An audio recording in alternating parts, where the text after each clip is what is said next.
ngasi khoina chacharuri base khoina ne governor dan hale khoina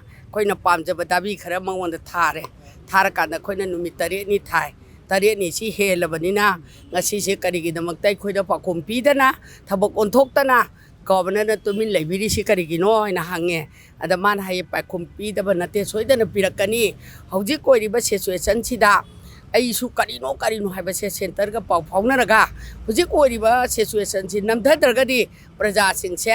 high tension na leirabanina ai khoi government athu matamda kari solution porok ya bage do sab sabi action tauna na ba aidi potu solution porok na ba tawba ya ba order du tawina ba ne aina haijare adubo handak ai khoi aduda aina haire adu orgadi solution porok na ba ni ama bani hairagadi PR sangdhani na khabada khara ma yauraba matung nong hengan bada khoi kaino se bom pokhaire eba bom pokhairi se control tawre moi kaim leitre khoi gi khulai loi paikhale am leitre moi su khulai check loi paikhale haradi pokhai ningai leite aduga kapningai su leite ado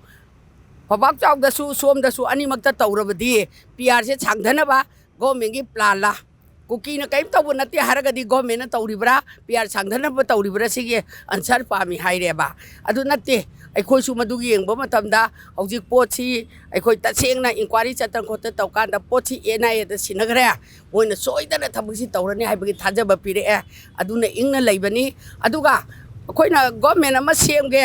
natraga PR si tolage hairaga su MLA singduna yam phajana negotiate moi masenda nina tana wari sarakanda nungsinaraga government sembai se moi gi leiba kanjabai se moi right ne ba adu madu moina marebak nungsiba ama oiragadi moi masen tanaraga moi gi leader ama khallaga moi gi thabak se chap chana tawjanaba madugi instruction do center government kauraga pire aduna masi aigi oinadi aina kauba ngamde aina decision loba ngamdabanina adubu ima ibena laiba pochida aina encourage thauna hapcharage maramdi adubu matam khitang de aigi yengaga ngaibiro maduda karigumba tawraktargadi ima singna tawbadai khoina kaimta haiba ngamaroi haiba thambire adu wargadi noina karigumba tawraktaraba hairiba matamdo kharadi matam ngaige hekta yaba nate charak chahing naiba lan makhalamnina adu wargadi madu solution porakna ba hotna bada chawba thogdang lobiro aduga sida thoiba manipur da thoiba situation singse ara lahui ada kuki oiro MEITEI oiro any person oiro soiri singsidi loina mak mi leibanina sia spy leibanina loin khangani madu chap chana center da thabiro aduga chap chabi firep lobiro ai khoi ngai jege mioi bani nga sukoina di ngai re chahi ani ahum phana ngai ra ga kari ngasi ngara ngai ngamdaba tawdoino ai khoi tawroi ngai ge aduga kari gumba ho ngai khoina thema ba UN yongna yauraga prithvi sabak phani masi madi ready tawbiro ina haijaram ado IDP miyam se